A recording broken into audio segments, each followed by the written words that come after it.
Did we get a countdown? I Where's think it's Sherman? Sherman on? he's not He's gonna out of be town. on. Oh, he in Atlanta. That's right. Yeah. All right. Live now. We Woo! are live. Hello, everyone. Welcome to CAG Chat. This dynamic showcase platform belongs to Citizens for Accountability and Governance. We are a cohort of residents of Prince George's County who have varied backgrounds, experiences in interacting with government either in professional capacity and or personal capacities. And so we like to come together to talk about the things that we believe you need to know about here in Prince George's County and even in the state of Maryland. We don't limit ourselves to one aspect of governance. We talk about all the things and how they're all interconnected. We are not legal professionals. Mm-mm.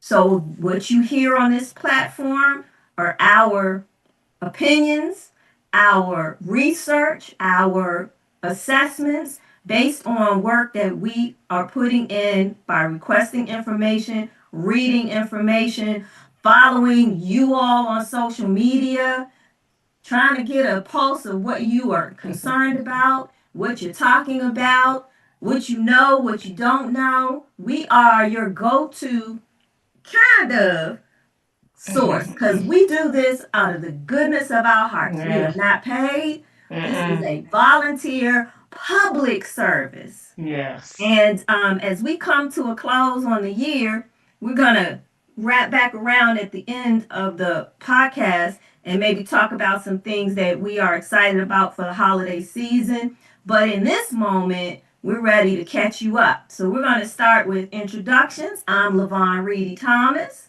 We have on the chat tonight Tanya Wingfield, our founder. We have Derek Holmesley, another one of the founders.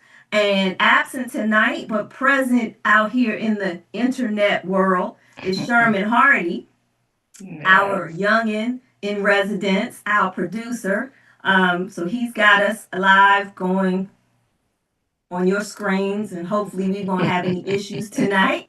And absence is Donna Goodman, who is having herself a little rest and relaxation, which she is Mm-hmm. very deserving of. And so I'm going to start with open mic. The big news this week in the state of Maryland is that Delegate Jocelyn Pena Melnick has been elevated to the seat of president. I'm sorry, oops, I moved her too fast. Speaker of the House of Delegates. And so Jocelyn has been in the House for, I think, a couple of decades now. I didn't do any research to share with you all because she's all over your timeline. If you follow any of the elected people or any of the media, she is the first Afro Latina to hold this position. And if I'm not mistaken, Jocelyn was one of the first Latinas to even hold an elected position. And so she comes out of College Park. She's raised her children here. She is a dynamo. Look her up. She fights a good fight for everything. And I think it's going to be interesting to watch her in action as she leads this legislature during this election season. That's the thing that's Mm-hmm. so interesting. So, want to give our respects to former Speaker of the House, Adrienne Jones, for the time that she dedicated to that position. She was the first black woman to hold that seat. I think she was the first black person, too. And so I was reading a story that was saying the turnover is not that great. There only been a handful of presidents of the Senate and a handful of Speaker of the House. And so they don't have term limits on their positions. As long as they keep winning their seats and their colleagues vote them in, they get to stay in that position. So we'll see how this plays out. She is a progressive, liberal leaning person. So it's going to be a fun time in Annapolis, I would say. Interesting times. Oh my gosh, why is this person calling me? I'm sorry, y'all. I didn't silence my phone. Forgive We didn't me. hear it. Oh, good. One of the things that that's already happened is that Jazz Lewis, Delegate Jazz Lewis, has resigned his seat, and everybody thought he was going to be running for Congress, that he was going to run in Steny Hoyer's stead if Steny decided not to run. But it seems that he was given an opportunity with the University of Maryland that he could not refuse. That's what I read. And so he said he has young children and he needs to be a little bit more present. And so we respect that, man that wants to be present, more present. It is challenging being in politics and raising young children, So kudos to you, Jazz. We wish you the best. If you want to come on CAG and give us your reflections on your years of service in the House, we would love to have a conversation with you. And so we shout you out for that. Let's see. Did I have anything else that was burning for open mic? I don't know that I have anything that's pressing. I'm kind of getting ready to go into the holiday mode myself. So, unfortunately, we had a guest. I won't say the name right now. Who was scheduled to come on to talk about coalition building as we go into 2026 election season. And we wish that person well. They had a little bit of an injury today. So know that we pray for your speedy recovery. Yeah. We got to get you on in the new year. We were trying to get you in as the end of the year so that we could rally the folk. But we'll wait for that. And so I will. Last thing I'll say on open mic is folks are starting to buzz about in their candidacy. And so keep your eyes and ears open. Know the rules and regulations for running for office. Know that if you are a sitting board of education member, that you are legally required, and it's only in Prince George's County, to resign your seat once you have declared your candidacy. Now they got a little loophole in that you don't have to register your candidacy until I think it's February, and then you have to resign. But in the meantime, you can do all the twists and turns that you want to get your name out, to get your face out, to get your message out, and so we just encourage people to function in a space of transparency, and do be careful, because we really we CAG, we're about accountability. And so if we think or see or have a question about something, we're going to call it out. And we don't just blindly in the dark go eeny, meeny, miny, mo. This is what we want to say today. So know the rules of engagement, everybody, and stay on the lookout for every seat is pretty much open except some of the school board seats. They do alternating election cycles. All the council seats are open?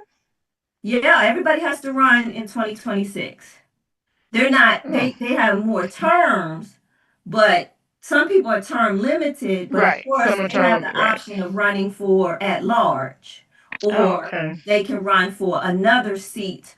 No, I just thought the council had staggered years, but I guess not. Yeah, no, they don't. That would be good, but they don't. So the people who were finishing out terms are back on the campaign trail. Yes. Okay. Yeah, those people who finished someone's term, i.e., the county executive, She has to Mm-hmm. run in 2026. Right. And the at-large person on the council and the District 5 person on the council and all Yes. that good stuff. The state's attorney has to run. She's in an acting capacity, appointed, and so she's already launched her campaign. So yeah, everybody has to run again, or they can run for another seat. Okay. So yeah.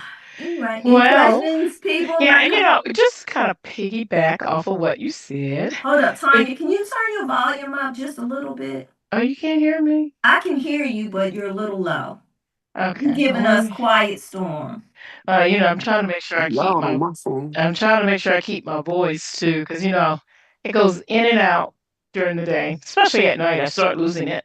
Okay. But just to kind of piggyback, I'm piggybacking on what Lavon said, because and sometimes it's not even knowing the rules of engagement, but we have a lot of loopholes in our election laws. And one of these, to me, that is a loophole that allows especially board members to lend their names to events that only show the district that they're in.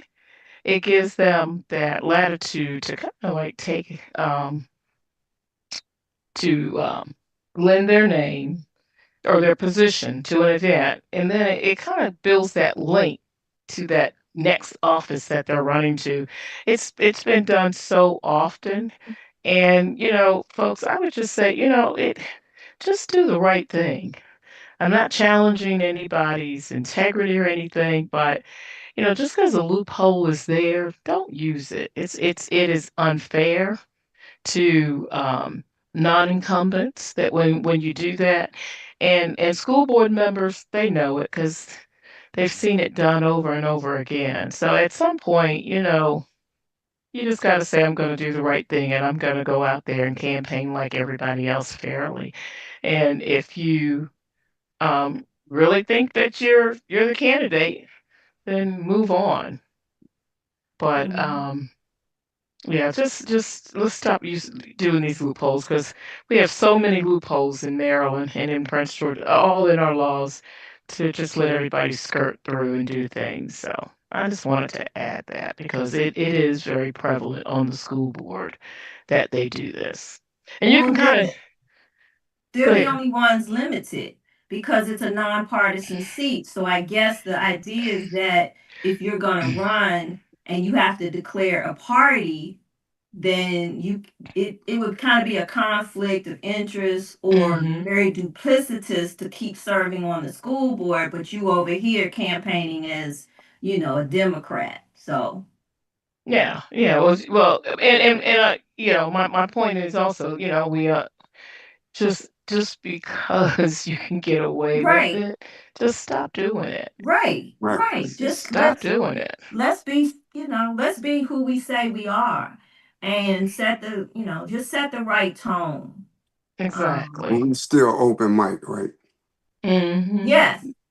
I'd like to get something off my chest. And this is the end of the year. And you remember as we grew up and we watched BET videos at the end of the year, they ran all the popular videos and all of the big news and sometimes the deaths of celebrities at the end of the year to just collaborate the end of the year. Well, this is my correct collaboration of the end of this CAG year, and it's serious. It's very disheartening that this group has diligently done research, used statutes that our judicial system has put in place for justice, and we have fought corruption, and we haven't just fought it on this CAG show. We've actually fought it in court and aligned it with justifications, statutes, rules, and regulations that our judicial system has put in place for people like us to get justice through the judicial system. Just about every case that we have presented on at the school board level, in the court system, regardless of wherever we have filed a court, it had sound documentation. We had lawyers look at it and tell us that the case was strong. And those same loopholes that Tanya just mentioned are what is being used to clearly get out of cases that should be closed and won, not just by CAG, but for the people. And Mhm. I just want to say to all the African Americans and the Latinos and those races who have been able over the years of civil rights fights to now have jobs and positions in the political arena and high positions in these political arenas.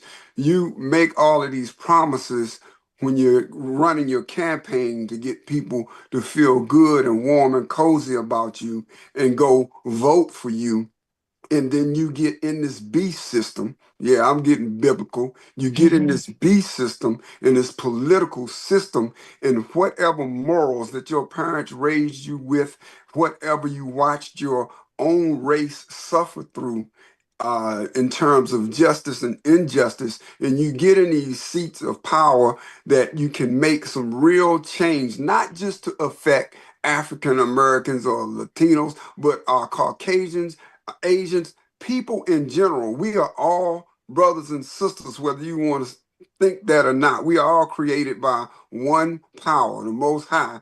And you forget all the stuff that you promise and you allow the corruption to grow up Mhm. around you and swallow you up like weeds. And you Mhm. fall right into the same boat as the previous politicians. And here we are upon another election. And instead of us doing the research on our candidates and stuff, we vote through familiarity and faces Mhm. and people who get out in the community and act like they care about the community. Man, that's why we speak up in this group. And I'm tired. I know my colleagues are tired. Uh, we want justice through our justice system. Or why don't you just come out and be bold and tell us this is what we do, this is what we gonna do, and if you don't like it, go live somewhere else in another country or something. Because that is exactly what you're telling the people when they use your justice system to get justice.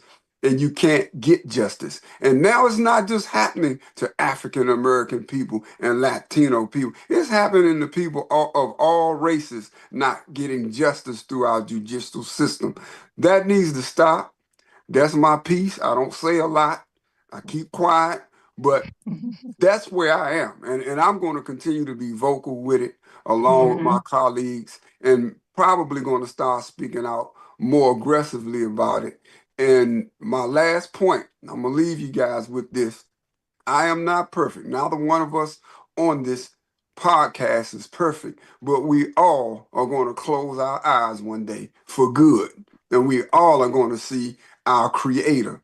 And your life slate, your history is going to lay in front of the Most High, whether you believe in Him or not. And you are going to be judged for your actions towards in your life and towards people who you encounter.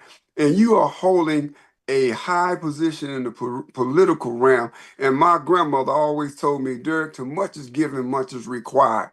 So you keep that in mind when you're making your decisions up on the county council board, up on the school board, or any boards that you're sitting on, and you know what that group is doing is completely wrong, and you don't speak up, and your integrity doesn't rise, and your morals don't rise, and you go to bed and shut your eyes that night and go along with the foolery, you are going to answer for that. Mhm. Thank Mhm. you. That's all I have to say in 2025. Well, you know what, Derek? I'm gonna add something on to your because what Derek is saying is so true. You know, we have and we use our own money to file these cases now.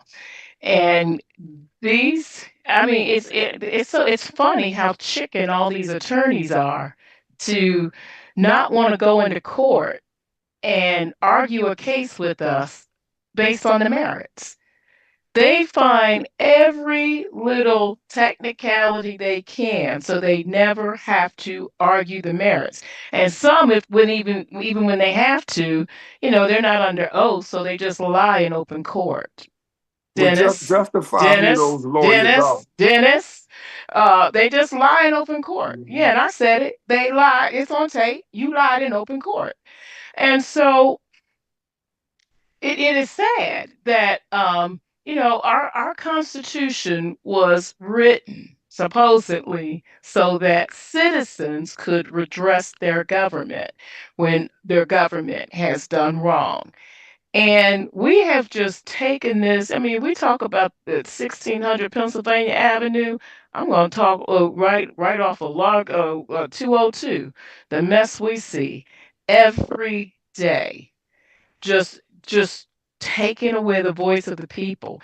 And for you that are in the judiciary, you took an oath of office to uphold the Constitution, not to uphold some little uh, movement of people who are abusing tax dollars and throwing money everywhere, and you're afraid of them because you just don't know what they may do. You took an oath of office. And that is what you are supposed to live up to, that oath of office. And you are failing it because you're dismissing appeals and other cases and not on the merits. Y'all won't even argue the merits. Can you imagine somebody tells you that they're going to challenge you to something, and all they're going to do is run around the ring and never let you ever take a Never swing or throw a punch? punch. They're always just running around away. That's what's happening to our judiciary system here. I just don't understand how any of you sleep because just come. Let's go into court and let's argue our cases based on the merits. Y'all got the degrees. That's Y'all right. don't want to. Y'all don't want to pass the bar. Y'all don't want to say y'all got all these savvy researching skills. Come on into the ring and stop running around and trying to hide. And the same individuals that cause the issues or the corruption, instead of them being dealt with through the judicial system, they get promoted to another county council seat, or they get Or promoted to they get another promoted. Or they get uh, promoted by Westmore. position somewhere. they go they go to the appellate court. They get promoted by Westmore. Yeah, that's what happened to another one who dismissed one of our appeals based on a technicality that allowed a barred attorney to get up and give misinformation in open court. And the judge sat right there and allowed it. We can't make this stuff up, guys. This is really happening in Prince George's County. And the guy and the judge who did it was was elevated up to the appellate court by Westmore. I'm sorry. Right. It just seems too ironic that happened. And Tanya, this underlining story that is disrespectful to the court if you come into the court without a lawyer and you represent yourself. Well, a lot of times some people cannot afford a high-priced Well, lawyer. that's the basis of our Constitution. Right. That we should not have to do that. Right. And if you're a sound mind and an intelligent person that knows how to read, and you can read statutes and understand statutes and know what case study and things are, and you can present that in front of the judge. It's a shame that we get feedback that, oh, you're not taken seriously because you don't hold the title of an esquire or a lawyer. But yeah, I can read. I know what statutes you said are supposed to be upheld in our Constitution, and I understand case study. So if I present my case for myself, and I'm not just talking about me personally, I'm talking about any individual who simply may not be able to afford an attorney and go in the courts and do a yeoman's job. That is not a reason for that person not to win their case. And it's not disrespectful to the court. Or even if you argue the case, like in the case that we did with that first judicial review that we did, the judge had the audacity to say that the judge tried to tell me to break the law, y'all. This is the one that got promoted to the appellate court. He's gonna tell me, look, he had not been reading the briefs and the complaints rather that we were submitting.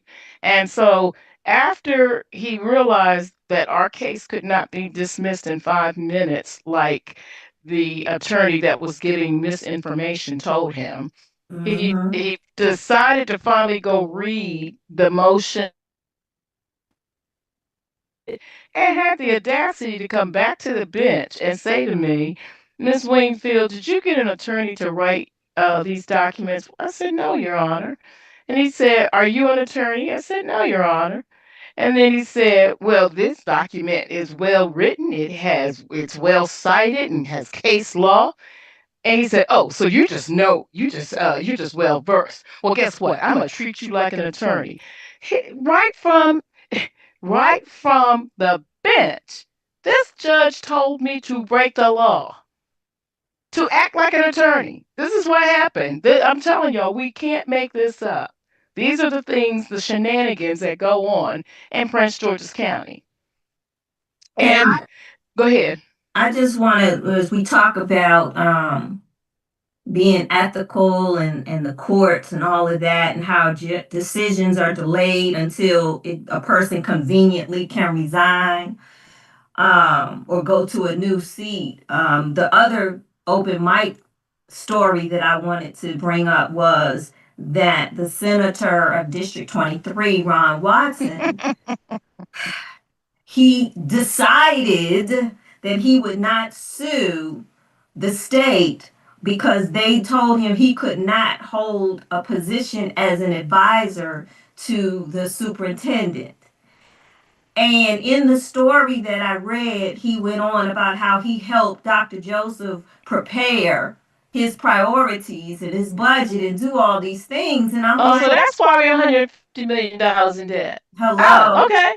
And I'm like, Go ahead. well, Go ahead.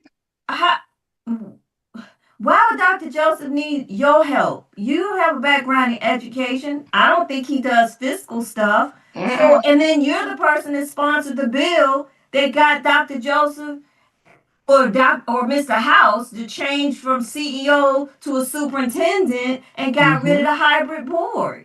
Right. So how can you stand up and say that There's you don't think that this is the right decision, but you're gonna keep it moving? My words, not his. That I know Ron, and I can hear how he would say it. Well, I'm just gonna keep it moving. no. 'Cause See, you know what? Okay. it's not right, y'all. It's not right. But LaVon, don't forget, the hybrid board was created because of all of the shenanigans going Right. on the board when once the board had returned back to a fully elected board, and he was sitting up in that vice chair position forever with Virginia Jacobs, and again, the misconduct and corruption had gotten so bad, whistleblowers being fired, that the state had to take over the board. Right. So you can't see that that's a conflict of interest. Right. The bill that you instigated with your own conduct on the board, now you're going to sponsor the bill to repeal it and then Right. say, give me a job? Right. See, you know what? If you couldn't figure that out yourself, that it was a conflict of interest, you shouldn't even be a legislator. You need to go find a new job. Right, right. And it ain't like he new to the game. And they just passed a law that said if you don't have a job already in the government, you can't get a job in the government if you are a state elected person. So how is it that I didn't look to see how he voted on that bill, but I'm sure he was present in the chamber when the bill was put on the floor. So how do you go from that to, well, I'm gonna be a consultant, but they don't expect anybody to step up and speak up and stand up for the people's interests. And the last thing I want to say, and we can go on to your points, Tanya, your discussion. I love goodwill. I think it's very nice to help people who are in need. But please know that the monies being spent on the community activities are not the dollars of these individual people's bank accounts. It's the people's money. So when they stand up and act like they had this windfall, this personal windfall, and they're doing all these wonderful things, that's your money being spent. And I would challenge people to start questioning the decisions about how the council and the county executive are spending money going into fiscal 27. The budget season starts, I believe it's in March. And so my thing is when in my house when funds are tight, we don't eat out. I.e., we ain't having big old red and gold or senior golden galas. We ain't having toy parties. But yet you say donate toys, but you feed them. Like when do we start pulling back and saying we can't do all the things that we used to do? All these things do is give these elected people a platform to be seen. Right. Giving children toys is beautiful, but if they can't eat next month, then what have you done? The toys gonna be broken, the piece is gonna be lost, the battery's gonna die.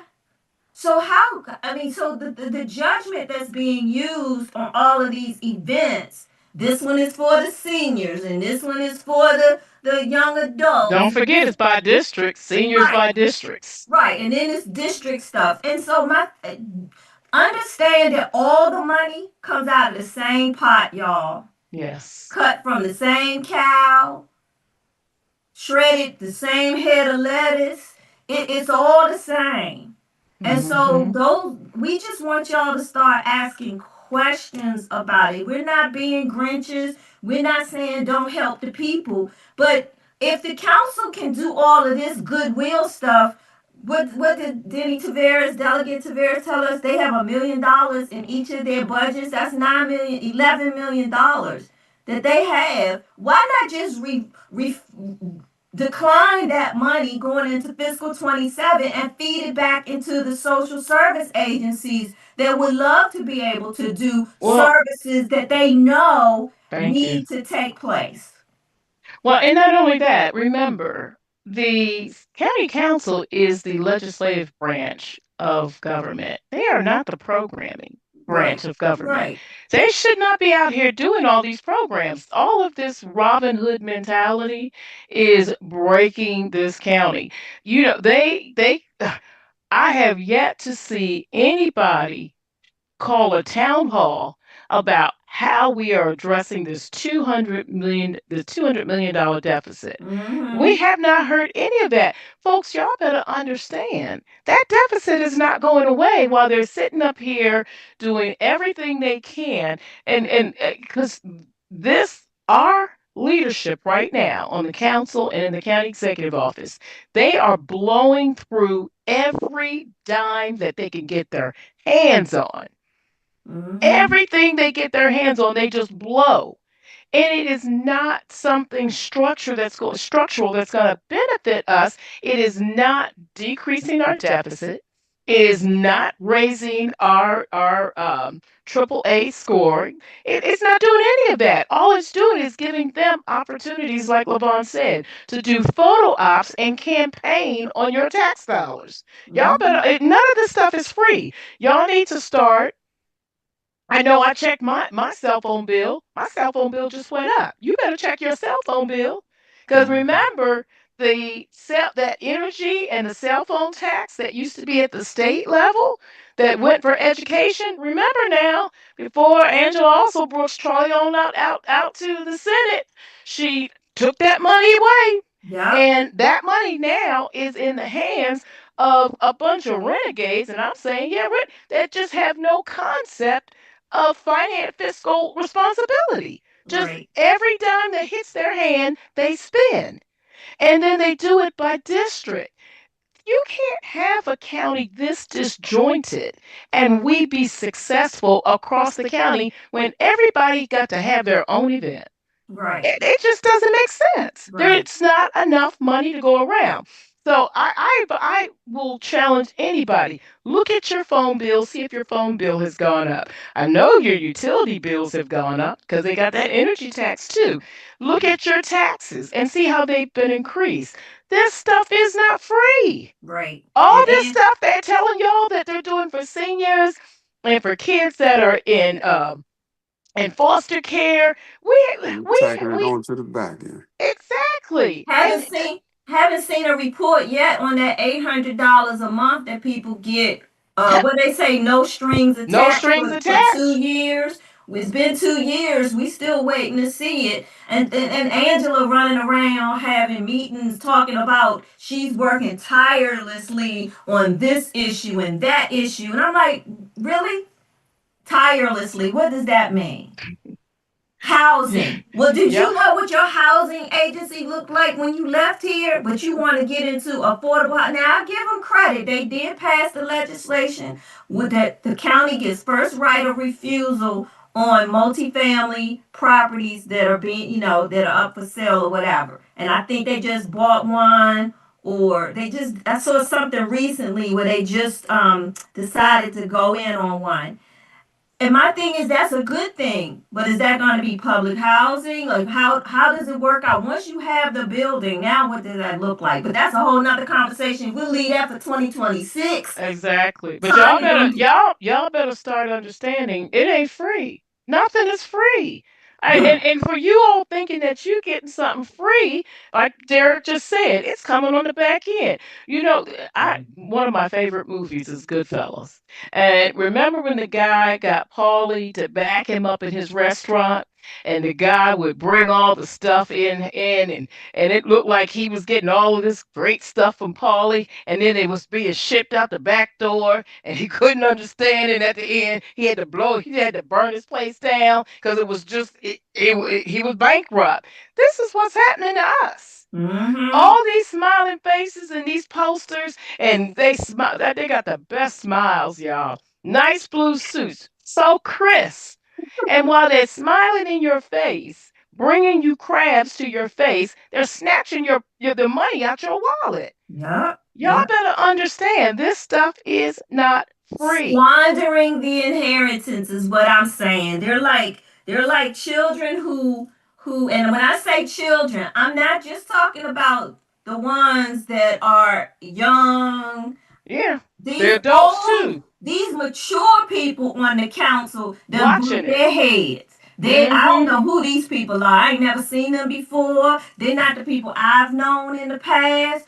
And it's like they got this inheritance and they just running through the money. Right.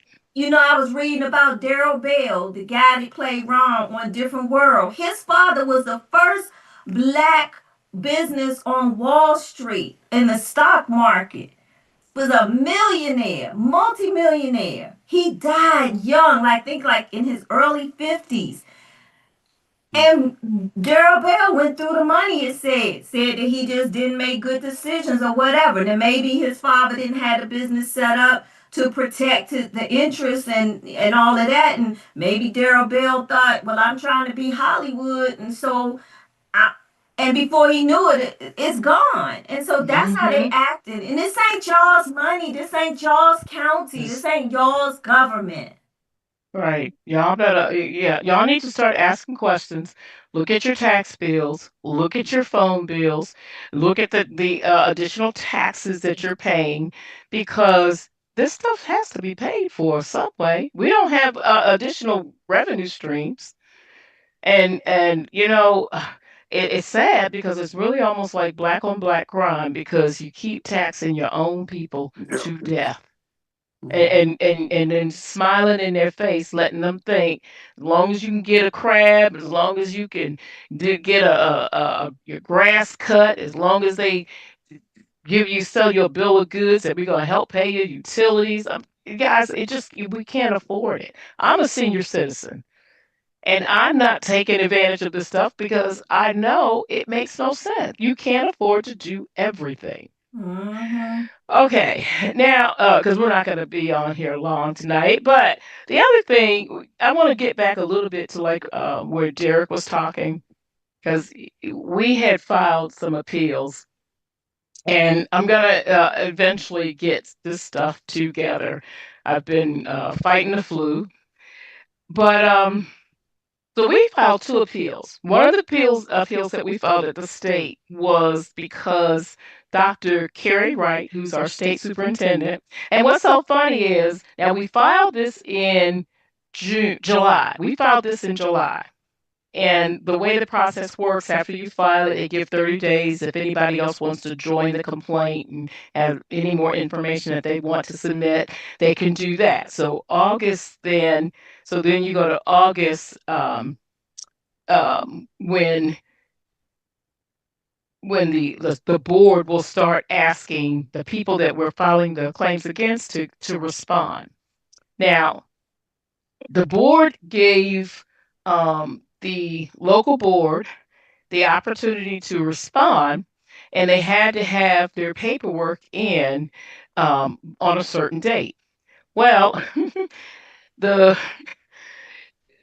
our great uh, the great legal counsel our board has, Shipley Horn, they filed it, but they filed it a day late, and so we use the same ruling that they used against us when we had a case dismissed, because we filed 1 day late, and in appeals there's no extensions of a date is what we were told, and so we went ahead and used we cited that same case that they dismissed of ours, because Shipley Horn submitted their response on behalf of the board 1 day late. So we asked that their response be stricken. Now, this now takes us to September, I think it was around September 12th. They told us they had everything they needed and would issue a decision soon. They just issued the decision, y'all, last week. I think it was last Thursday. So they kept the document sitting up there for September, October, November, and now almost 3.5 months, 3.5 months, where we had a very solid case. And one, the state superintendent backdated, and you can't do that. She backdated the date for Sean Joseph's appointment. And in essence, doing that because the board didn't do right in the first place with his appointment, and nor did the she was the state's attorney at that time. She hadn't taken her oath of office, so she broke the law, trying to do the act of the county executive when she hadn't taken the oath of office.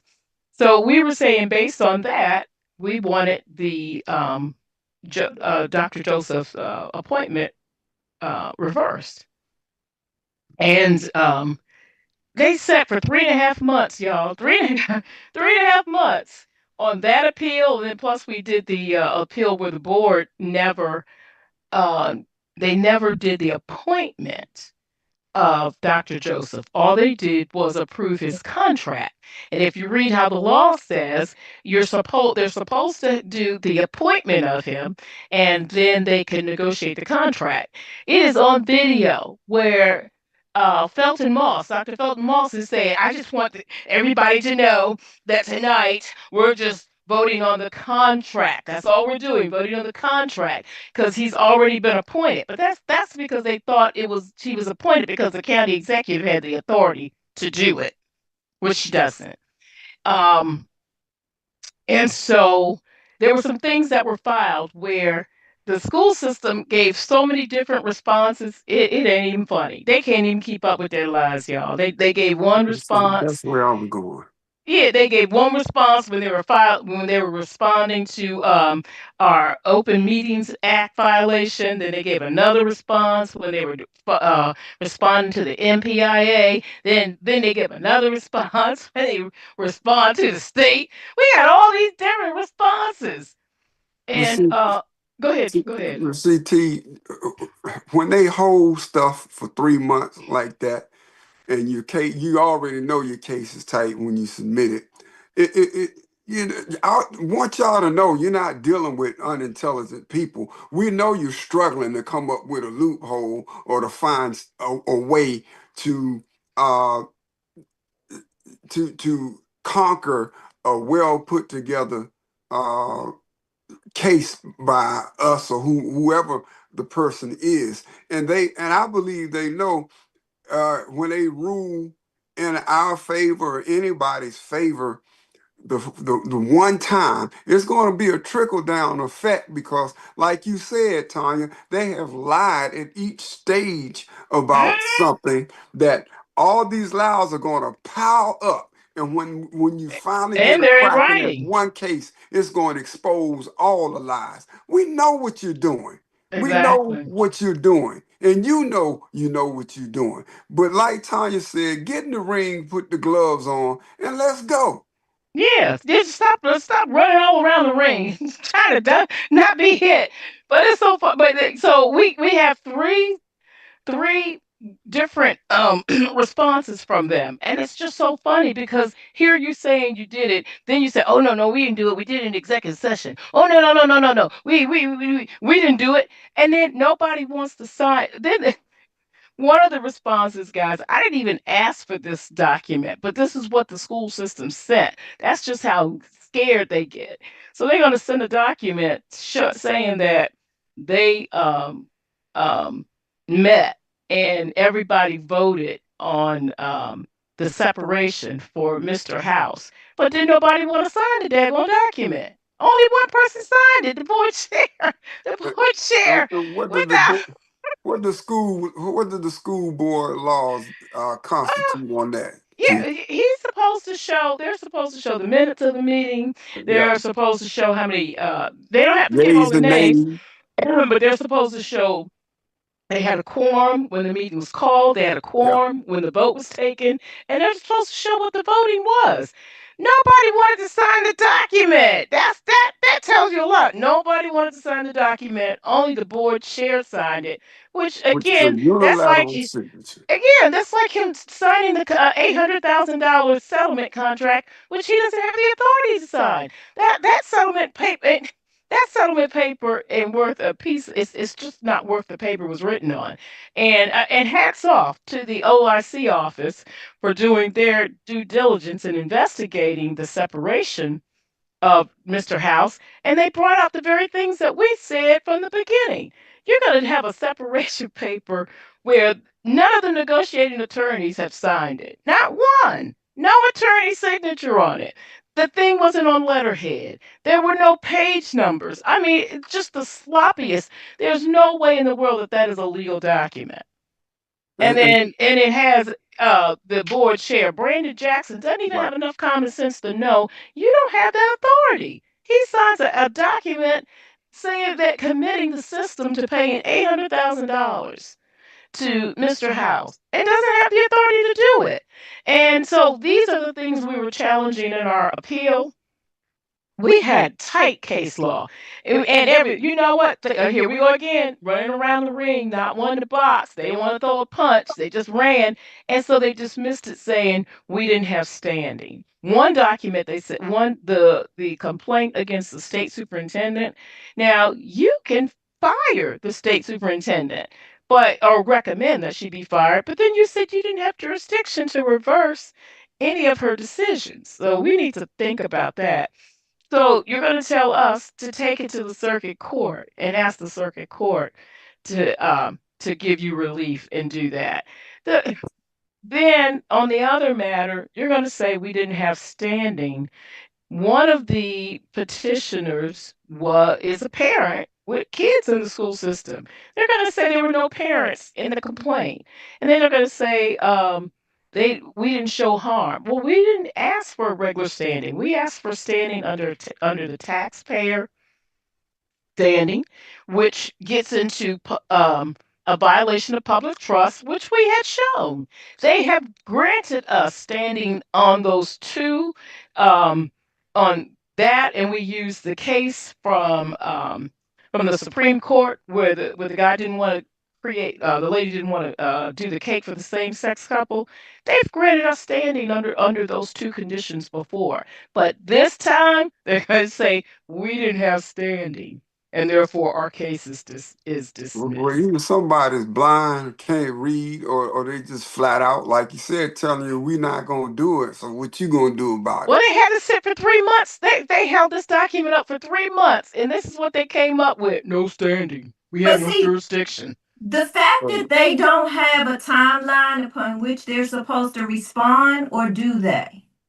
They told us that we would have a response, and I can't remember the date, but they had put a date in the letter. They just didn't do it. But see, that's my problem. You Mine getting too. paid to do a job, and you just show up, and so I'm not going to do it. I'm not going to meet my obligation. That right there is a problem, and we need people to be under investigation. Like Yeah. it just Even our state board, I'm sorry, our state board of education needs to be investigated because it is obvious. Everybody who is not holding up their oath of office, you No. all are the gatekeepers to making sure that laws are followed. And when we can't depend on you, when you come up with these bogus things, I don't care if you Dr. Esquire, I don't care. When you come up with these little bogus reasons to not argue the case based on the merits of the case, because there was nothing they could do in our argument uh about Aisha Brave Boy going out there saying, and it's on tape. It's on tape, her saying she went out and did the search. And it is clear by law the county executive doesn't do the search. The county executive only selects, and it says county executive. And she was not the county executive. right. She was the state's attorney. It's supposed to be a committee. A committee is supposed to be appointed. I think she gets a person, and the governor gets the person. No, she doesn't. It's the governor and it's the state superintendent. Okay, I knew it was three people. It's three people. And so that's how it's supposed to do. It's supposed to be a search. And so yeah, they breaking the law like in our faces. But And nobody but the wants most to call clear them part out. though, Levon, she had not taken the oath of office. Right. Remember, we just dealt with the situation where Right. the lady from Arizona could not do one official act until she took the oath of office. Right. She couldn't even try to do something and backdate it because she'd Right. be breaking the law. But not in Prince George's County because Aisha Brave Boy did that. Right. And it was they didn't argue it, they just dismissed it. Then you have the OIC report coming out, and it's saying that these things were done improperly, but yet and still you have the Maryland bar saying, "Oh, nothing wrong here, nothing wrong here." See, this is what's so. She did an act that when she wasn't in the office. You tell me that that's not misconduct for an attorney? And that would be like an attorney practicing without having passed the bar and taken that oath so that they are now a licensed attorney. Tanya, the reference you're making to the OIC report is the one where they broke it down on the contract, the signature not being legible, no printed name, the page is not dated, right? Right. So here's my question. Does Frank Turner, doesn't he have subpoena authority? Can he what can he do with that document? Can he send that document to the bar to show that? Not to the bar, but he has the authority to make referrals for criminal activity. Now, if he sees that this rises to the act of criminal activity, he can report it to the state prosecutor. But if she acted outside of her capacity, then that was criminal. That was a criminal act. Is that considered a criminal act? It is only because of the other factors that happened around that. And so let's just talk about some of those. So, and we mentioned some of this and we got this straight from the horse's mouth. So all of this little game they want to, in these lies they want to tell y'all that Mr. House is gone because the the school, the teachers union did the vote of no confidence. Now we asked the state's attorney office to open up a criminal investigation, and we asked for it to be against Aisha Braveboy, Edward Burrows, and Brandon Jackson. And the reason why we asked that is because they participated in forcing House out. We probably should have asked for Donna Christie too for telling that lie about that vote of no confidence, because we got the evidence too where she was told to retract that because she gave misinformation, and she said she would do it, but got up there because they put a white face up there, so that means it's true because it's a white face saying it. I'm telling it like it is. Yes, that's what happened. And she never did. She never pulled back that, and she was told to do it. And the teachers who said they were going to fight with us, what happened to them? Oh, they started getting harassed. Some of them didn't get summer assignments. And, they look for those summer assignments to have that extra income. So that's how they retaliated against them for speaking out. But getting back to the criminal investigation. Yeah, So, no, that's fine. House was basically threatened. His family was threatened that if he did not resign, that there would be like a reckless media story out on his family. And we know Edward Burrows has done it again. Oh, did I say that? But we know Edward Burrows has done that before. And so I believe everything I was told because we've seen him do it before. And, the question you have to ask was, because, I was sharing this information. Someone said, well, why didn't he go to the authorities? Who was he going to go through to? Because the state's attorney was a part of this. The highest law enforcement in our county. She was a part of this. So where was he going to go? Going to go tell on her big brother? This is my little brother. Well, so he was going to go tell on her little brother and say, your little brother threatened me? And say, I must resign? No, she was part of it. And Brandon Jackson was a part of it. He needs to resign. So all this mess about him saying, we knew that there was some problems with the teachers in house. What does that have to do with you evaluating him based on what his performance? So all this good data coming out about what he's done, and you got Sean Joseph smiling with the blue suit, trying to take credit. Joseph, we ain't that dumb. Not in this county. Maybe in Washington County where you came from, or in Gaithersburg where you live, they may be that, but we're not here in Prince George's County. We're not dumb like that. I don't know, Tanya. We act like it. Well, some folks let me see. Our crowd of folks aren't dumb like that. Well, Tanya, So, can go I ahead. digress real quick before we go? When you were talking about Dennis, the lawyer in the court system, and timelines being getting dismissed because we were one day late with submitting, I'd just like to address that. Okay, that is the judiciary process, and they do hold that against appellates and people who are fighting for justice. But when does it happen to lawyers who miss their dates? They're given a reprieve, and they allow extra time to get their case prepared, and just like the judicial system just held our judgment for 3 months. I mean, come on, y'all. You stop writing policy and judicial law, and you're not holding yourself accountable to it. It's frustrating and it's unfair to the people. Just go ahead and tell us again, we're in a dictatorship. And I'm sorry, y'all, my granddaughter was calling. And then we're going to fight for real. Hold on for 1 quick minute, y'all. Yeah, it's really About being it's scared. really disturbing, and I'm calling it intellectual theft. And that's not intellectual property theft. This is intellectual theft. And that means, in my definition, this is something that I have constructed.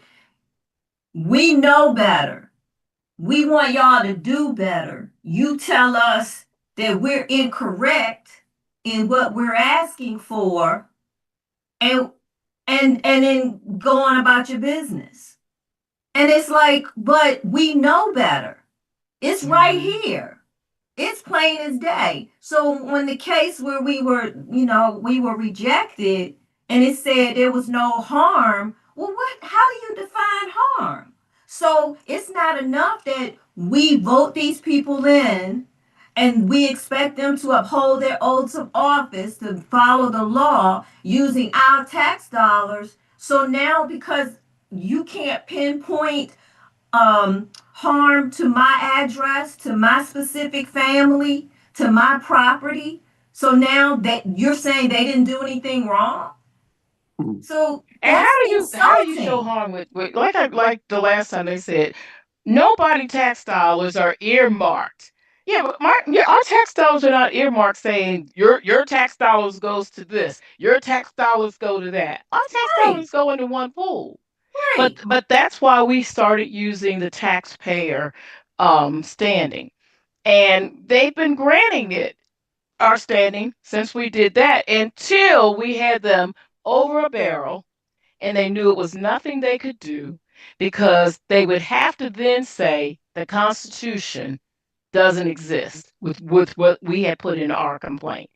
Because the fact that, one, she was not in office and she took an official act before taking the oath of office. There is no retrofitting or whatever that the state superintendent tried to do. And of course, she got a nice reward. She got recognized at the Education Foundation for being a graduate of DeVal in 1968. Well, Which hey, she shouldn't have gotten, because those are the very people or the very system that she's responsible for making decisions about. exactly. Well, and it was just too convenient. She gives them what they want, and then we're looking at one of the letters that was sent to her, thanking her for signing it by Brandon Jackson, thanking her and saying we look forward to working with Dr. Joseph over the next 4 years. Oops, you gave up your plan.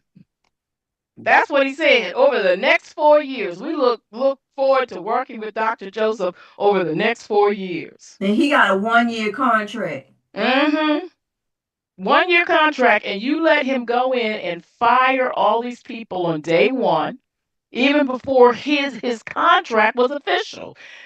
He went in on the 27th of June and did a bloodbath, firing all these people, having to pay them because they were unlawfully fired, and then bringing in all the people Aisha and Edward and everybody else tells you to bring in, because this man has never lived in Prince George's County, guys. Never lived in Prince George's County, but yet still he got all these people that he's bringing in.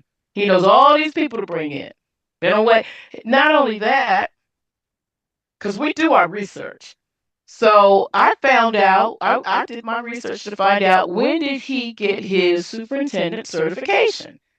So he's going to wait until an opportunity opens up here in Prince George's County where he can just slide on in. As he said, the heavens aligned.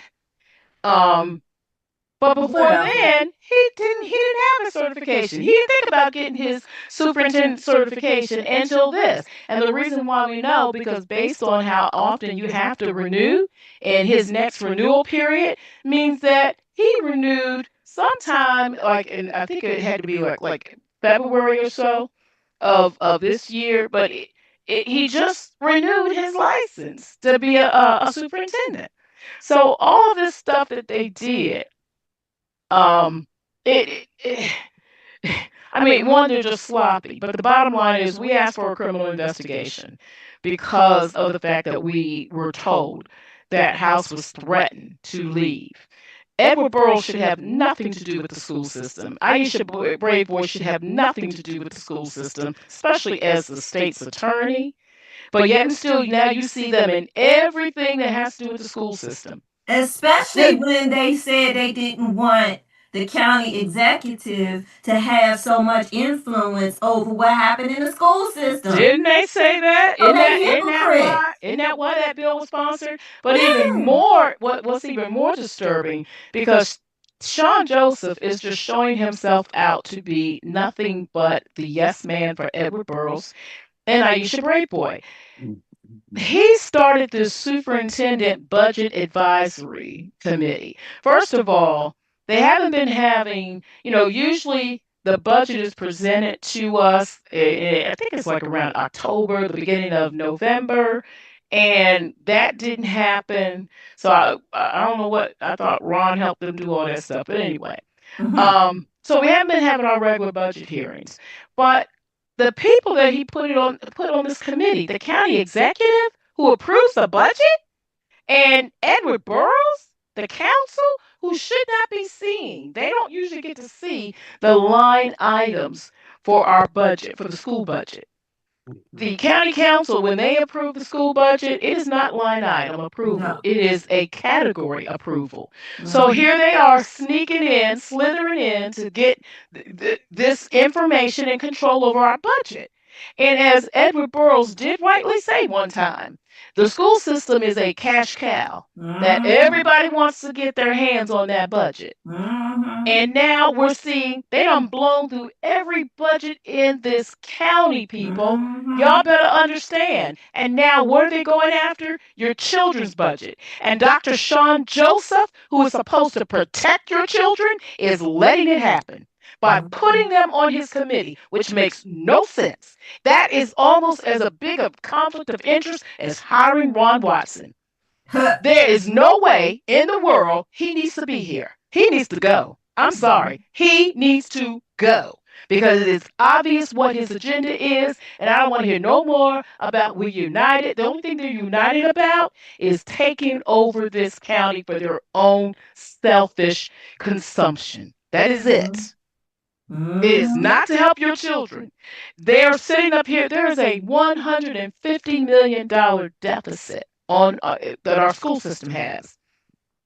And it wouldn't have been there because the CFO, she did the responsible thing last year. She put forth a budget, taking in consideration all the craziness that was happening at the federal level, so that if we did have a deficit, it would be very small. But she put forth a balanced budget. But what happened? They forced House out, and then board members, some of them elected in December now, elected in December, and here they come in June adding all this stuff onto the budget, all their pet projects, everything they want, and then passing this budget. And what is Sean Joseph doing? Nothing. Acting like he don't see nothing, don't hear nothing, can't say nothing. And now we got this $150 million deficit. And he can say what he wants because we've heard it from principals that now their budgets in the schoolhouse are being reduced. And they can say all they want. Well, we're just taking money that they're not using. It's November. What money are they not using? It's November. Oh, is that the reason that they're giving? Yeah, I was told that they said that's discretionary money that they don't use all the time. It's November. They still got more than half a school year. Exactly. I could see if that money was being taken and it was May. I would agree with it. But it's November. But to take it and not inform the principals that you're moving the money, the principals have already developed their budget, which they should have been looking at to see, what do they have on the radar for the second quarter, the third quarter? Is there, maybe I could have the decency and ask them, hey, everybody, we're looking for $50,000. Anybody got some money they want to give back No, to but us? why? No, you start right up in Sasser.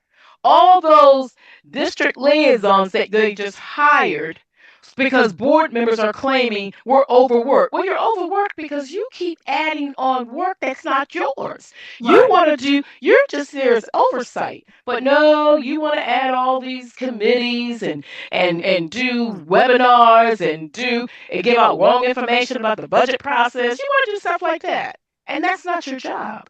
And now you're saying we're being overworked. No, you are creating your own problem because you don't understand what oversight is. You think that some of you, I guess you have never managed in your life, and you're thinking this is the only time you'll be able to do it. And so you have your head is blown up, and you are just creating things for yourself. It's a shame. Now, and I will give one thing that the former county executive said that is correct. Every time we get new money in the system, central office, Sasser, just gobbles it up for their pet projects, and it doesn't get down into the schools. Mm-hmm. It makes no sense. So what if Sean Joseph wants to cut? Start cutting all these little positions that you don't put in that you were told people you were told to hire. Uh, Start there.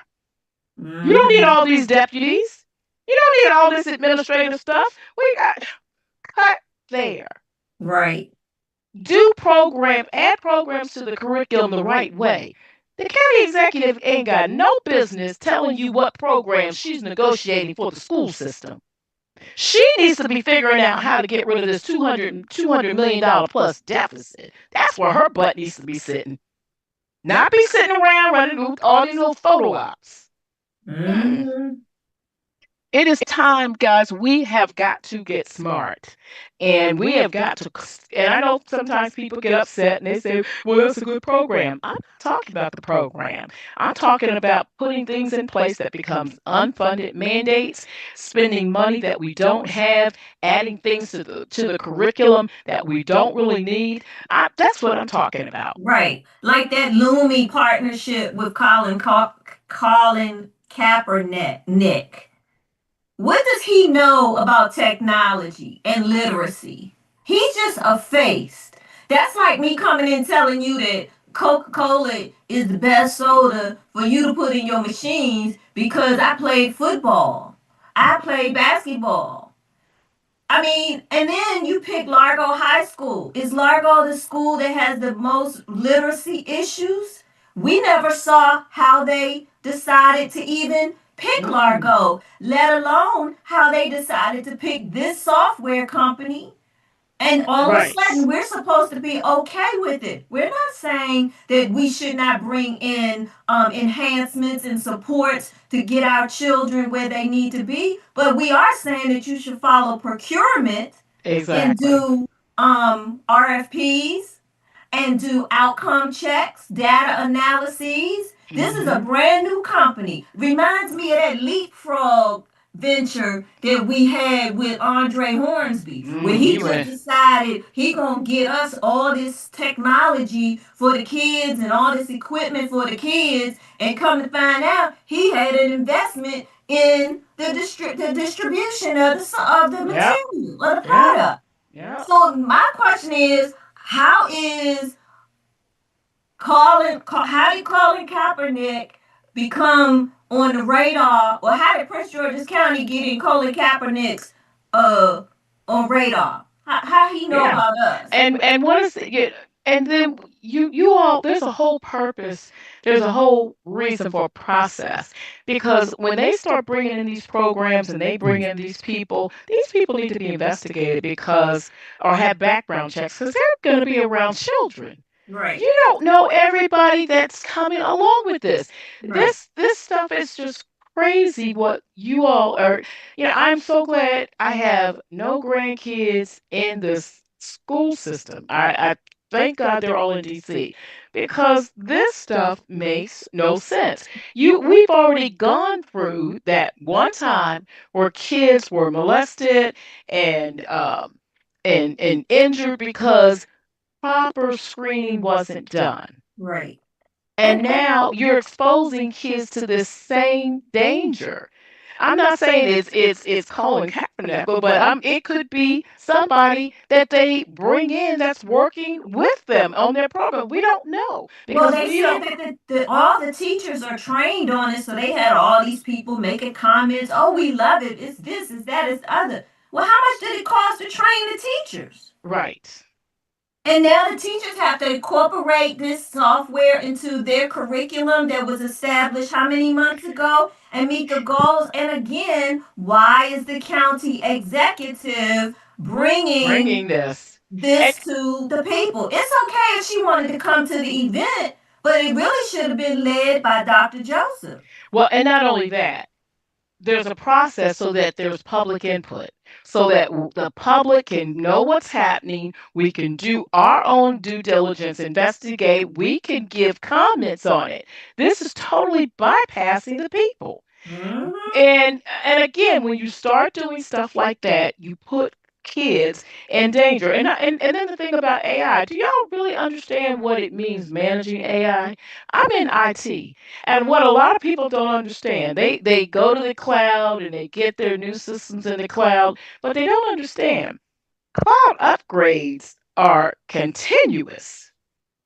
You have to have a process in place so that as these upgrades are happening, there is a timely distribution of this information so that a child doesn't come in one day and they're seeing one interface, and then they come in 2 days later and it's an entirely different interface. Mhm. Same with the teachers. So these are things that have to be put in place when you start saying you're going to use cloud technology. Not only that, remember, the AI software is learning. You don't know what you got to make sure you got protocols in place and you have safety protocols in place so that you don't have people feeding it bad information.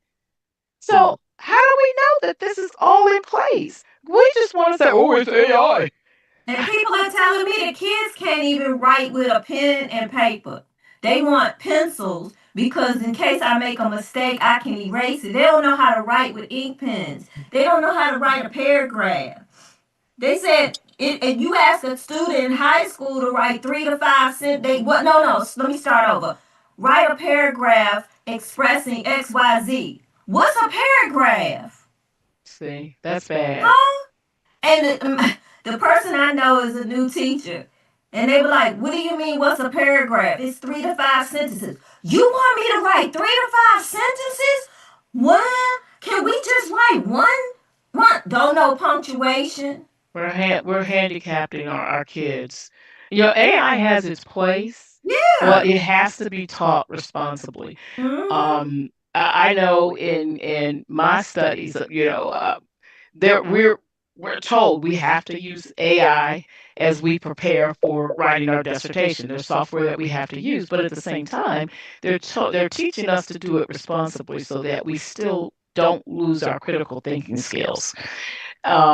And we don't know if that stuff like that has been put in place because this has never been vetted with the public.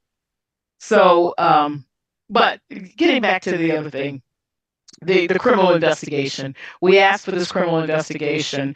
The state's attorney's office told us that they felt that they could not do it because of a conflict of interest, which we understood that that would probably happen. And so they sent it to the state prosecutor office.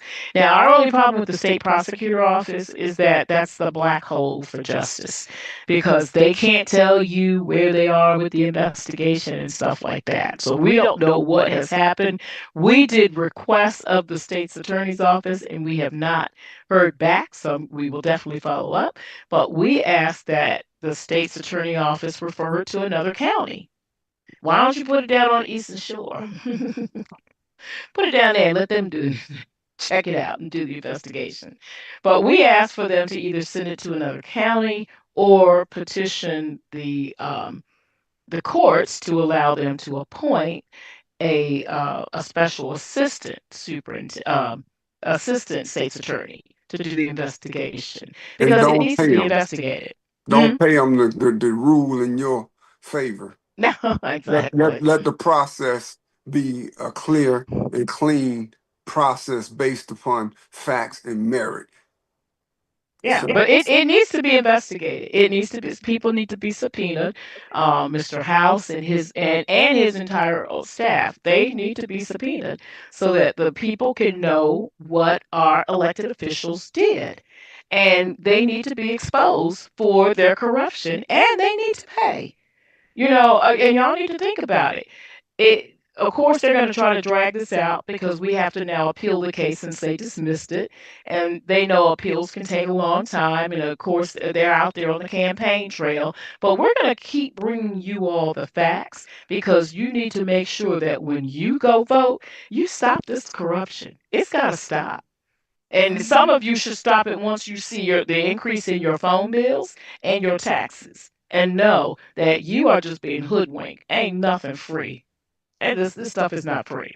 So that was the thing that happened with the school system and with the appeals. But the last appeal that we filed something with the bar, and we filed it against Aisha Braveboy for misconduct. And we filed it because one, she was part of Mr. House's negotiations where he basically was threatened um, to leave his job. And she's the state's attorney. And she was part of these negotiations. You're supposed to uphold the law, not protect your baby brother who's threatening people because he wants what he wants. The other thing is that she acted outside of her office and she understands what it means to take an oath of office. She's an attorney. And she knows how to read the law. I believe Aisha was up in there because she voted against the hybrid board. So she was up there when that law was written. She knows about it. She knows what was the language that was in that law. But she had no regard for the law. She only wanted what she wanted. And if you don't tell me that that is not misconduct of an attorney, I don't know what else is. She got up and lied to the public when she did that press conference. When she said she wasn't involved with that, the board negotiated it, she lied to us. How can you say that that is not misconduct? She violated the public trust. I wish we could get somebody to come on who's not beholden to any of this nonsense and actually run through all of our grievances and say to the people, they're not right. I mean, they're not wrong.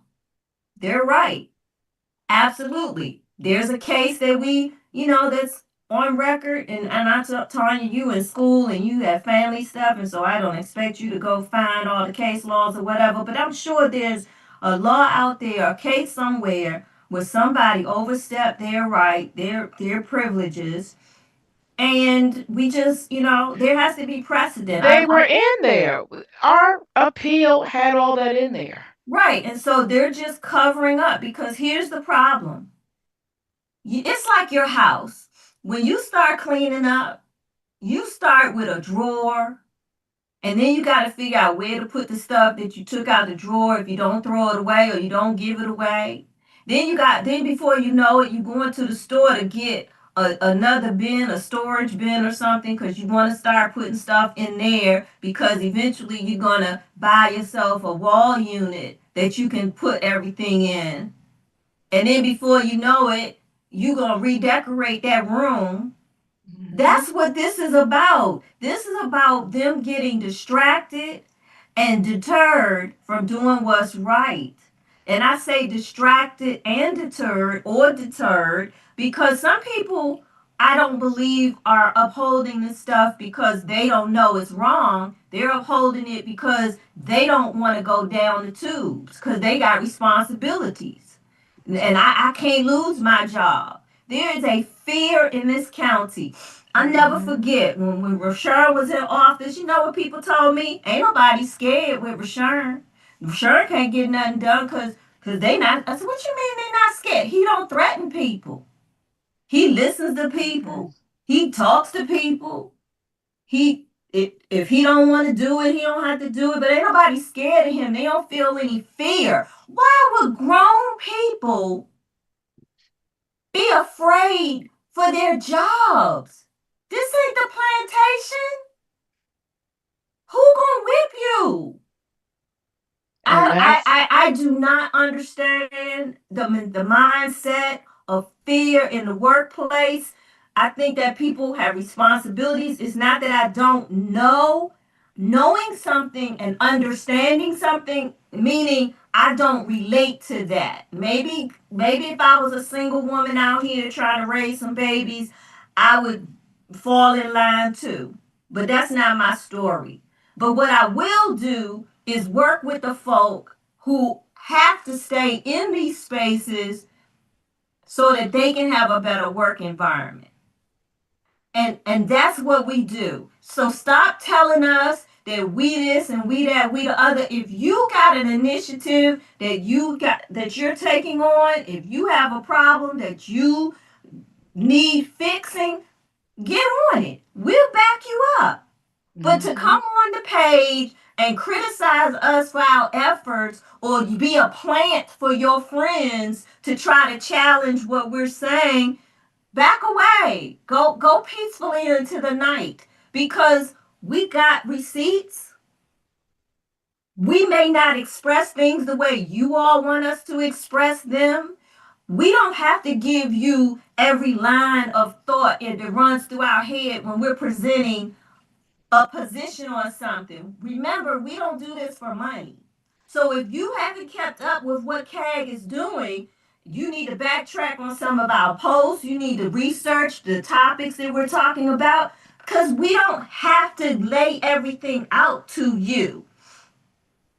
We just don't. We don't mind. Even though we try, we do try. But we're not going to keep repeating ourselves because you are being critical of us, right? Because we're doing this for the good of everybody. And we will join you in any effort that you have that you want to take on. If you start doing the leg work, we will tell you which way to run. But we can't fight every battle. And in the end, you're helping yourself. Right. We are on. I know people don't want to believe it, but this county is on the brink of bankruptcy. I'm telling you that there's only one more pot of gold for them to get their hands on, and that's school system money. And they are working on that. And Sean Joseph has just opened the door to let them in. Park and planning, they already tapped into that one. Yeah, every place they smell money, they go run and they get it, and then they come back and they tell you we're going to help you because you're disadvantaged and you're underrepresented. Guys, look, we got to get off that horse. I'm telling you, it's one thing, and I'm not saying that racism doesn't exist, but playing that fiddle. It's enough. It is enough with that. We are so divided. Our council is so divided. If I see one more council person come up talking about what their district is doing, that is just ludicrous. That is no way for our council to run. Yeah. Everybody's got their own event. Give me my pot of gold. It's just because, like LaVon said earlier, it's all coming out the same pot. And when they're taking all the money from the pot so that they can give away to their districts, there's not enough for the whole county. But the thing is, the pot of money is equally divided. It's the choice of the council member on how they're using it. Now, when you start adding the MGM money to things and you fundraising through your government office to get sponsorships and things like that, then you start. But remember, like what Denny said, when she was on the council, they were getting $300,000 a year. What has changed that this council has to have over $1 million? Right, exactly. That is even if they split it evenly, it's not that. The point is they're taking money away that should be used for the county as a whole. Right. Issue oriented through the agencies. Right. I agree with you. So that's got to stop. So y'all, while y'all sitting up here hollering about, oh, he take care of my district, oh, she take care of my district, guys, you're still, Right. that's just not a They cut your grass this year, but who gonna cut it next year? exactly. Did And they then shovel snow? I didn't see nobody bragging about getting their snow shovel, so no, I guess it wasn't enough snow for them to yeah, send ours would out have passed. the contractors. But yeah, we gotta, it's We got to be smarter. We have to be smarter because and we need to start demanding you show us how you are closing this deficit. We've had this $200 million deficit hanging over our heads for too long. yeah. I haven't had a chance to listen to the conversation that they had with the county executive. I saw a clip, and the question was about what is it called? She called it leakage. We have a income leakage or something. I can't remember the term. I said I wasn't going to forget. Not she didn't say that this representative in the government. I'll find the clip and share it. I think it Hmm. might have been on CAG's page. But anyway, the lady from the county was talking about how we have a luxury leakage. We don't have luxury this and we don't have white tablecloth dining and that's what people want. And she says, and we can get those things, but we also have to have affordable housing. I'm sorry. Luxury means I am living well above. Affordable housing means I got limited income, maybe no projected growth in career.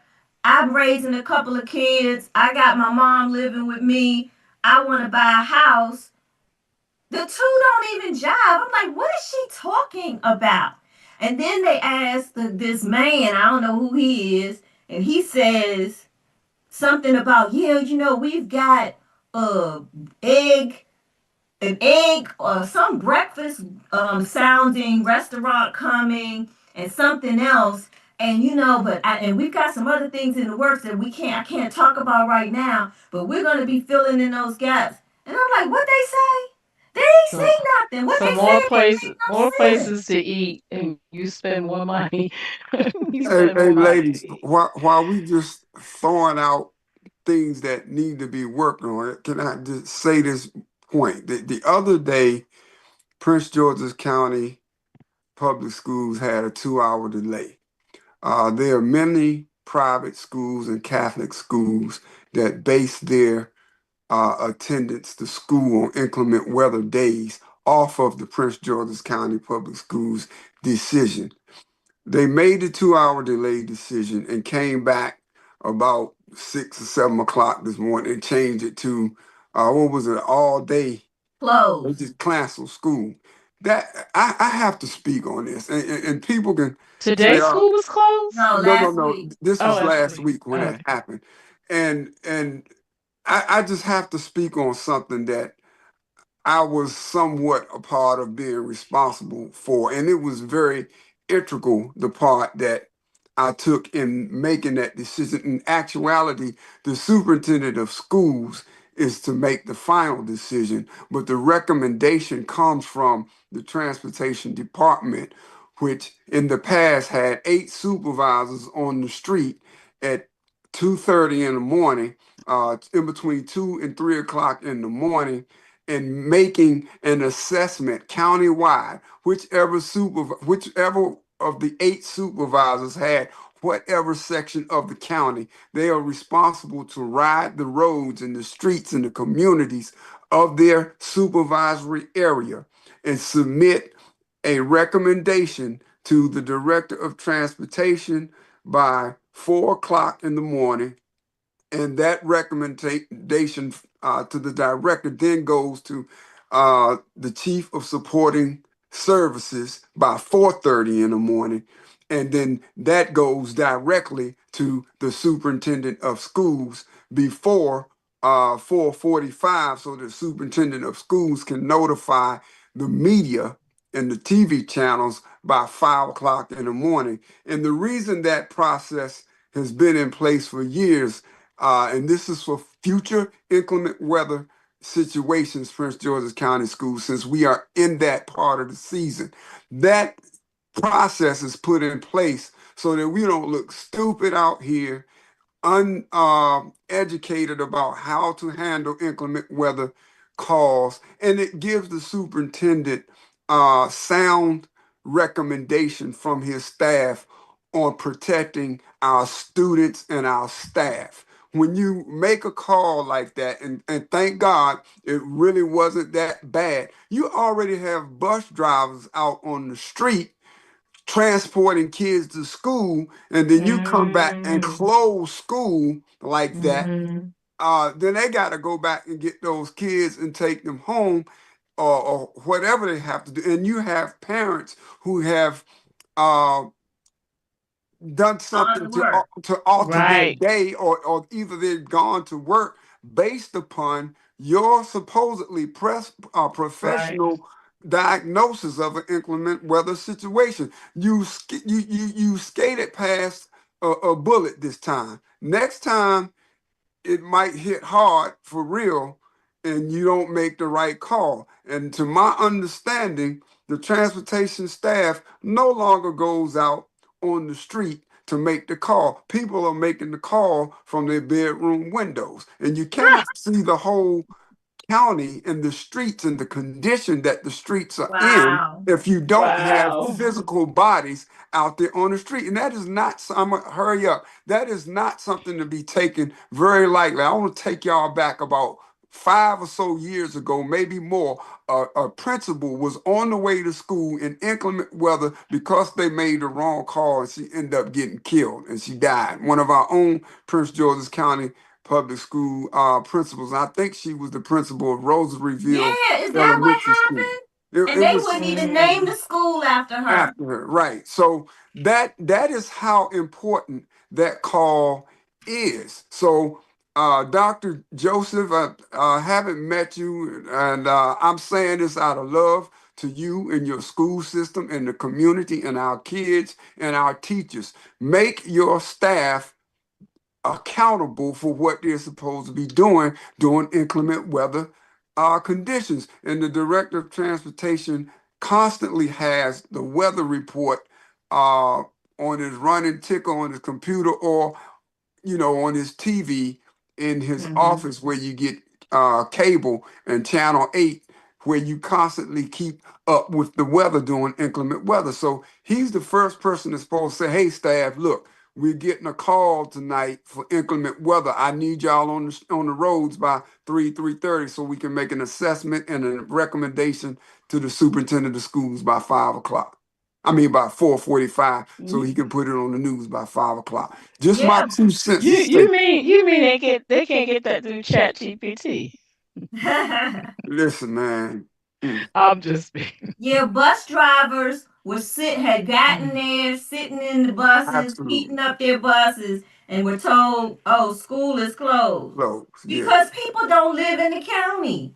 That's the other That's problem the we other got. thing. You got people driving here Yeah. only to turn around and close the schools. Like, I know that it's one of those situations where it's a hit or miss sometimes, but I'd rather err on the side of safety And that's what we do.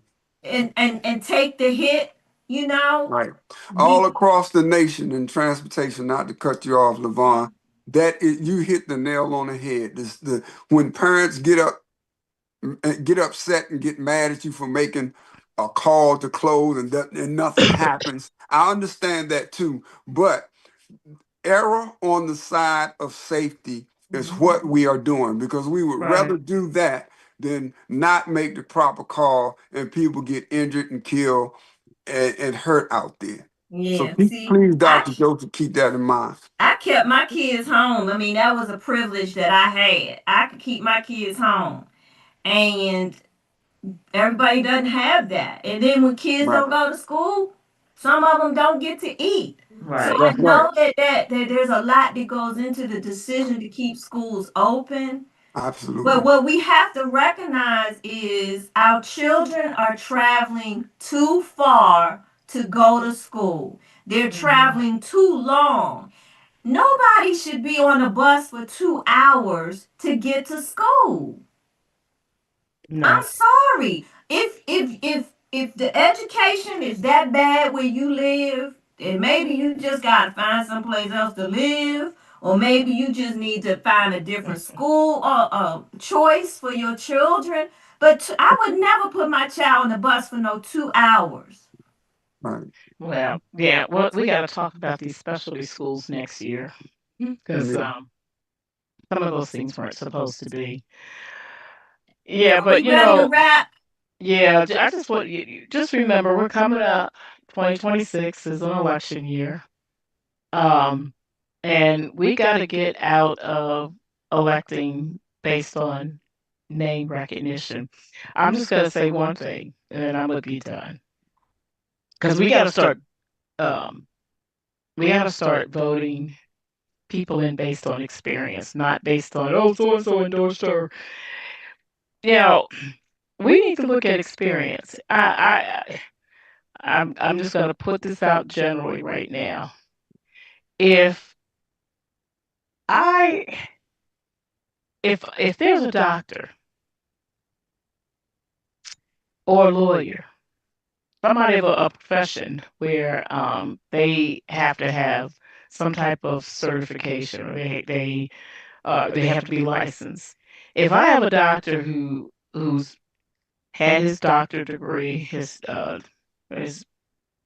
for 10 years, or if I had an attorney who's passed the bar 10 years ago, and that doctor has never, ever attended to a patient, or that attorney has never, ever litigated a case, I'm not going to have that doctor become Surgeon General. I'm not going to have that attorney become state's attorney general. I'm not going to vote for that because they have done nothing. They're almost like that parable in the Bible with the person with the talents who got the talents and the one that just buried theirs and didn't do anything with it. Mhm. Mm-hmm. Why would you reward that person with anything? I don't care how nice they smile. I don't care how savvy they may speak, how it doesn't matter. They don't have the experience. And Right. they've Let's done not be nothing. like the administration downtown. Yeah, they've done nothing they've done nothing to grow in their field, but they want a job. And they want an elected job so that they can just continue to have some prominence. We don't need that anymore, Prince George's County. We keep saying we want to do better. We keep saying we need better. Then let's start putting in better people. Yep. And with that, I want to say that, our own Sherman's not on tonight, but our own Sherman Hardy is running for office. Mm-hmm. And we're going to be talking about that more in 2026. District 9 It, Council. District 9 Council. We need someone who's bold. I know sometimes, people were a little shocked when he showed up at the council dressed as Batman. But he made a strong message. We need someone who's willing to come out here and ready to fight. Um, we need somebody who is not afraid to speak up, someone who is not part of the status quo, and that is Sherman. And someone who reads for understanding and asks Yes. questions when they don't. He reads the information, he does the research. He is not, that's the bottom line. Yes, there are other candidates, and God bless them, and we gonna speak about them too. But we talking about Sherman tonight.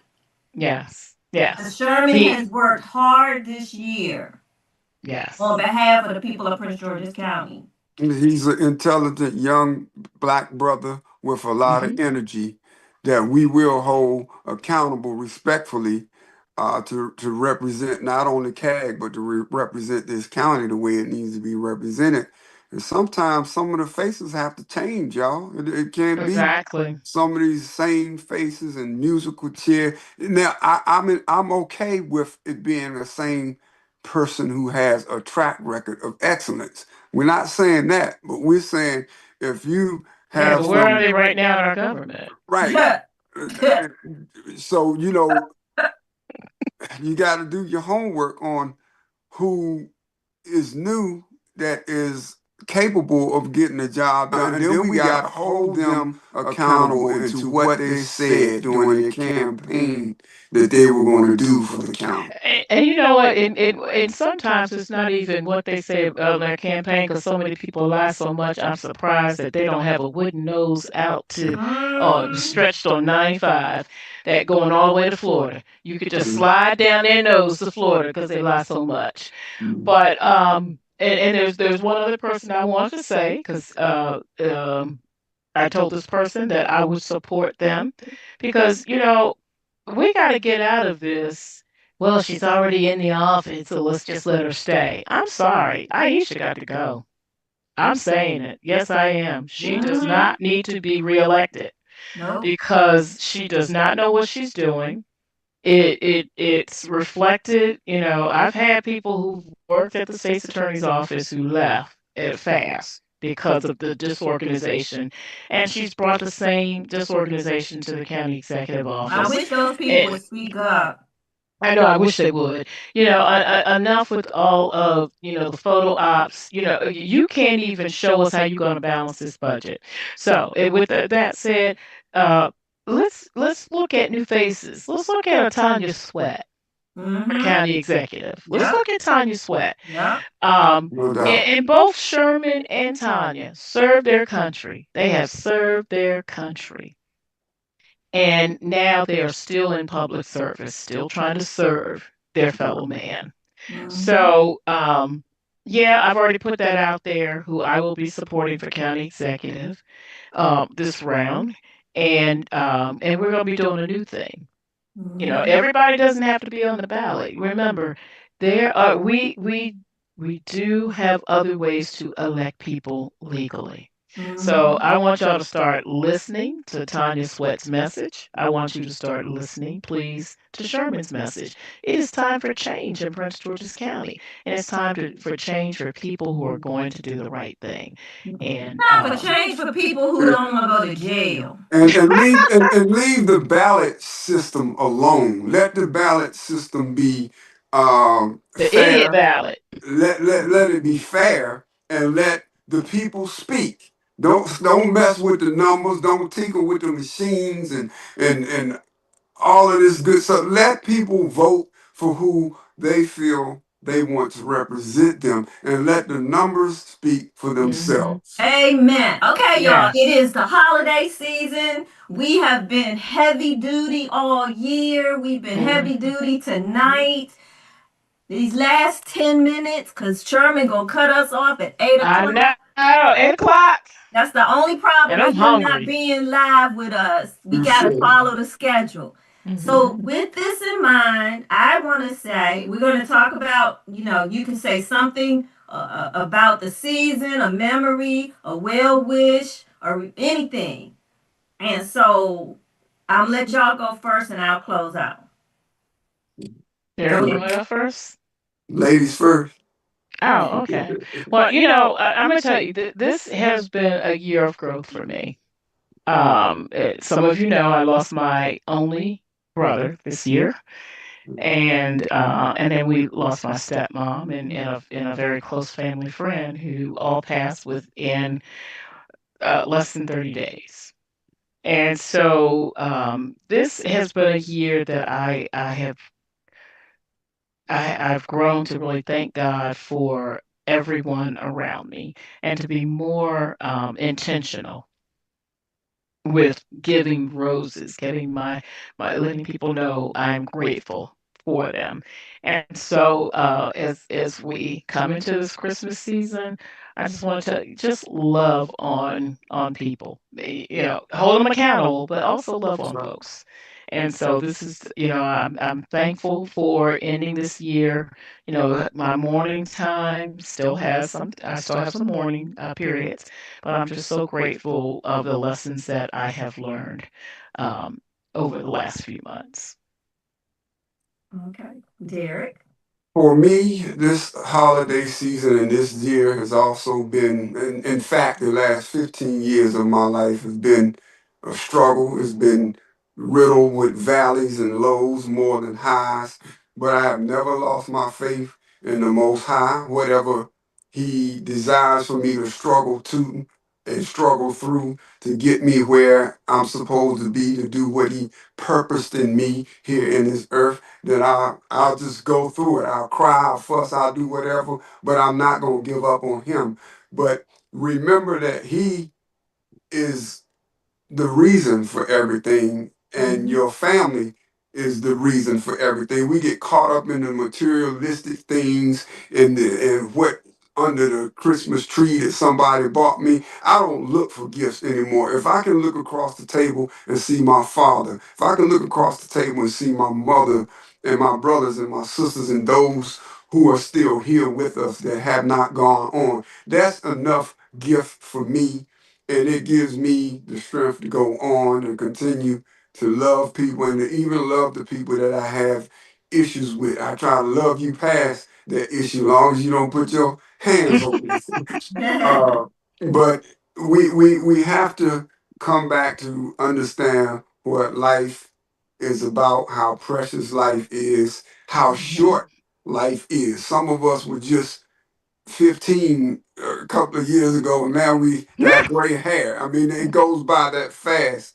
Yeah. So love on your people, man, and forget about the materialistic things and the things that cause strife and harm to each other, and let's get back to a place of love and enjoying our family. Yes. Amen. So Tanya and Derek, have been all deep and stuff, and I agree, of course, the journey that I've been on. So I praise God for another year of good health and good reports, for myself and for my family. Um, Children are growing and prospering and doing what they desire to be doing, and those things that they have not been able to achieve yet, I know that eventually it will be given to them.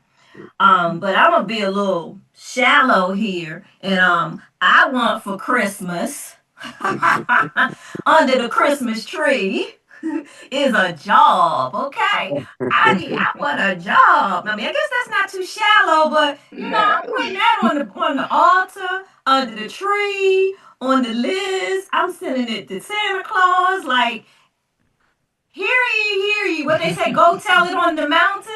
LeVon wants a job.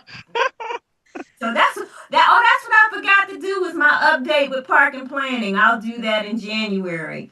Okay. I think because I don't think I did. I've told a few people now. I don't remember. But anyway, um, I want to also thank on behalf of the CAG team all of you who have hung in there with us, whether it's just commenting, whether it's liking a post, whether commenting good, bad, or indifferent, you're Right, right. participating, you're engaged.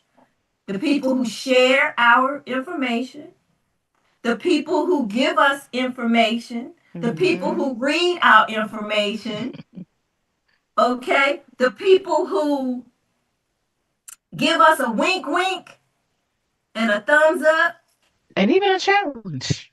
and even those right who disagree. We thank you all because you make it worth the journey. You make it Yes. worth getting up here every other Wednesday night, to have these conversations. And so for that, we are grateful. And we wish everyone happy holidays, happy Hanukkah, Absolutely. Kwanzaa, Merry Christmas, Christmas. whatever you celebrate, and make 2026 be your best year yet. God Yes. bless you. God Yes, bless. indeed. God bless. Thank y'all.